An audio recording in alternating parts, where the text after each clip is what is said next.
Hi hello வணக்கம் நண்பர்களே, welcome to matters collection YouTube channel. நம்ம இந்த வீடியோவில் என்ன பார்க்க போகிறோம்னா, how to calculate RRB group D marks. ஓகேங்களா? ஸோ ஆர்ஆர்பி குரூப் டியோட மார்க் எவ்வளோன்றது எப்படி கால்குலேட் பண்ண போகிறது தான் ஃபஸ்ட்டு பார்க்க போகிறோம்.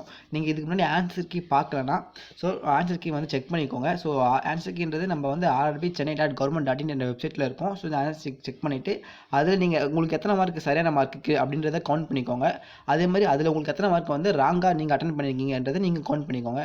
அதே மாதிரி ஆர்ஆர்பி வந்து எத்தனை மார்க் வந்து டெக்ளேர் பண்ணியிருக்காங்க. ஸோ அவங்க வந்து இந்த வேண்டாம் அப்படின்னு சொல்லிட்டு கன்சிடர் பண்ணியிருக்க மாட்டாங்க சில கொஸ்டின்ஸ். அது எத்தனை கொஸ்டின்ஸ் வந்துட்டு கனெக்ட் பண்ணிக்கோங்க. ஸோ நீங்கள் இது எல்லாத்தையும் கனெக்ட் பண்ணிட்டீங்கன்னா உங்களுக்கு வந்து இது வந்து உங்களோட மார்க் எவ்வளோன்றது நீங்கள் வந்து ஈஸியாக கண்டுபிடிச்சிடலாம். ஓகேங்களா? ஸோ வாங்க வீடியோக்குள்ளே போயிடுவோம். ஸோ ஃபஸ்ட்டு வந்து நீங்கள் 100 கொஸ்டின்ஸ் எழுதிருப்பீங்க. ஃபார் எக்ஸாம்பிளுக்கு நான் எதனா ஒரு எடுத்துக்கணும் இல்லையா? ஸோ அந்த எக்ஸாமுக்காக ஒருத்தர் வந்து 50 கொஸ்டின்ஸ் அட்டன் பண்ணுறாருன்னு எழுதிக்கலாம். ஓகேங்களா? 50 கொஸ்டின் வந்து கரெக்டாக வந்து அவர் எழுதியிருக்காரு. ஸோ 100 கொஸ்டின்ஸ் எக்ஸாம் எழுதியிருக்காரு. அதில் வந்து 50 வந்து அவர் கரெக்டாக அட்டன் பண்ணியிருக்காரு, 20 வந்து தப்பாக அட்டன் பண்ணியிருக்காரு. ஓகேங்களா? ஸோ 20 வந்து தப்பாகிடுச்சு, 50 சரியாயிருச்சு. அதே மாதிரி ரயில்வே என்ன பண்ணியிருக்காங்கன்னா 5 கொஸ்டின் வந்து உங்களுக்கு கிடையாது. ஸோ நாங்கள் எங்கள் மிஸ்டேக்னால 5 கொஸ்டின்ஸ் வந்து நாங்கள் நெக்லெக்ட் பண்ணுறோம் அப்படின்னு ரயில்வே சொல்லியிருக்காங்க. ஓகேங்களா? ஸோ இந்த ப்ரிடிக்ஷனை வச்சுக்கோங்க. ஸோ உங்களுக்கு வந்து மேபி நீங்கள் வந்து 60 கரெக்டாக பண்ணியிருக்கலாம், இல்லை 40 கரெக்டாக பண்ணியிருக்கலாம். ஸோ நெகட்டிவ் மார்க் உங்களுக்கு சேஞ்ச் ஆகணும். ஸோ நீங்கள் அதுக்கேற்ற மாதிரி நீங்கள் கால்குலேஷன் மாற்றிக்கோங்க. ஸோ இப்போ வந்து நான் 50 சொன்னனால 50 மார்க் அவங்க கரெக்டாக சரியாக பண்ணியிருக்காங்க. ஸோ நெகட்டிவ் வந்து 20 மார்க் வந்து தப்பாக சொல்லியிருக்காங்க. ஸோ இந்த தப்பாக ராங்காக ஆன்சர் பண்ணதுலேருந்து /3 போட்டிருக்கேன். ஓகேங்களா? ஸோ நெகட்டிவ் வந்து 20/3 வருது. ஸோ 20/3னா எவ்வளோ மார்க்னு வருதுன்னா 6.667. ஸோ நீங்கள் எடுத்த மார்க்லேருந்து 6.667 வந்து கழிக்கப்படுது. ஓகேங்களா? ஸோ எடுத்த மார்க்லேருந்து கழிக்கும்போது உங்களுக்கு எவ்வளோ மார்க் வருதுன்னா இப்போ வந்து 43.33 மார்க் வருது இந்த எக்ஸாம்பிள் படி பார்க்கும்பொழுது. ஸோ இப்போதைக்கு இந்த எக்ஸாம்பிளில் 43.33 வந்து நீங்கள் எடுத்துறதா வச்சுக்கலாம்.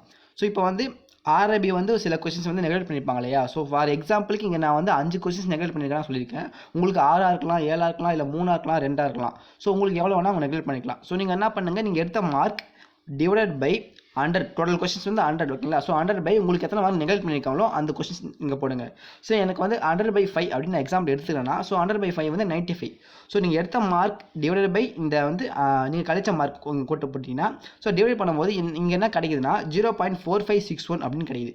ஸோ நான் மல்டிபிள் ஆஃப் 100 பண்ணுறேன்னு வச்சுக்கோங்க. ஸோ 100 மல்டிபிள் பண்ணும்போது எனக்கு கிடைக்கிறது வந்து 45.61 அப்படின்னு கிடைச்சிருக்கு. இதுதான் வந்து இப்போதைக்கு எனக்கு இருக்கிற மார்க். ஓகேங்களா? ஸோ இப்போ தான் வந்து இன்றைக்கி எடுத்த மார்க் வந்து 45.61 அப்படின்ற மாதிரி நம்ம வந்து அசியூம் பண்ணிக்கலாம். ஸோ ஃபைனல் மார்க்ன்றது எதை பேஸ் பண்ணி வரும்னா நார்மலைசேஷன் அப்படின்னு ஒன்று இருக்குது. ஸோ அதை பேஸ் பண்ணி தான் வந்து ஃபைனல் மார்க் வரும்.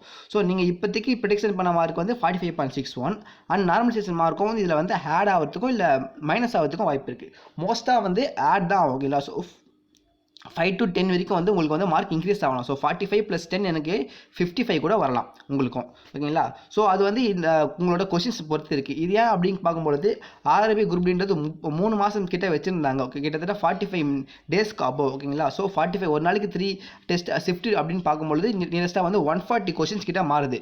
ஸோ இந்த 140 கொஸ்டின்ஸ்க்கும் ஒவ்வொருத்தவங்களுக்கும் ஒவ்வொரு வேரியண்ட்டான டஃப் லெவல் இருக்கும். ஸோ அதை பொறுத்து தான் நார்மலைசேஷன் மார்க் தர போகிறாங்க. ஸோ நீங்கள் எடுத்த மார்க்குன்றது நீங்கள் இப்போ ஐடென்டிஃபை பண்ணிடலாம் கால்குலேஷன் யூஸ் பண்ணி. ஸோ இது வந்து ரயில்வே வந்து உங்களுக்கு ரிசல்ட் வரும்போது தான் வந்து இந்த நார்மலைசேஷன் மார்க் உங்களுக்கு எவ்வளோ இருக்குது அப்படின்றதும் தெரியும். ஸோ இப்போதைக்கு நான் cut off expected cut off வந்து நான் இங்கே ப்ரீவியஸ் வீடியோவில் போட்டிருக்கேன். ஸோ அதுவும் வந்து பிஃபோர் நார்மலைசேஷன் தான். ஓகேங்களா? ஸோ இந்த மார்க் நான் வந்து ஆட் பண்ணாமல் நான் கட் ஆஃப் தான் போட்டிருக்கேன். ஸோ அந்த வீடியோ வேணுன்னா கீழே டிஸ்கிரிப்ஷன் லிங்க் கொடுத்துருப்பேன். ஸோ அதை செக் பண்ணிக்கோங்க. இந்த வீடியோ உங்களுக்கு யூஸ்ஃபுல்லாக இருந்துச்சுன்னா லைக் பண்ணுங்கள், ஷேர் பண்ணுங்கள், சப்ஸ்கிரைப் பண்ணுங்கள். உங்கள் ஃப்ரெண்டு யாருக்காவது எப்படி மார்க் வந்து நம்ம ஐடென்டிஃபை பண்ணுறது, எவ்வளோ மார்க் எடுத்துக்கணும்னு சொல்லிட்டு கால்குலேட் பண்ணுறது அப்படி கேட்டாங்கன்னா அவங்களுக்கு கண்டிப்பாக இந்த வீடியோ ஷேர் பண்ணுங்கள். அவங்களுக்கு ரொம்ப யூஸ்ஃபுல்லாக இருக்கும். ஓகே கைஸ், தேங்க்யூ ஃபார் வாட்சிங்.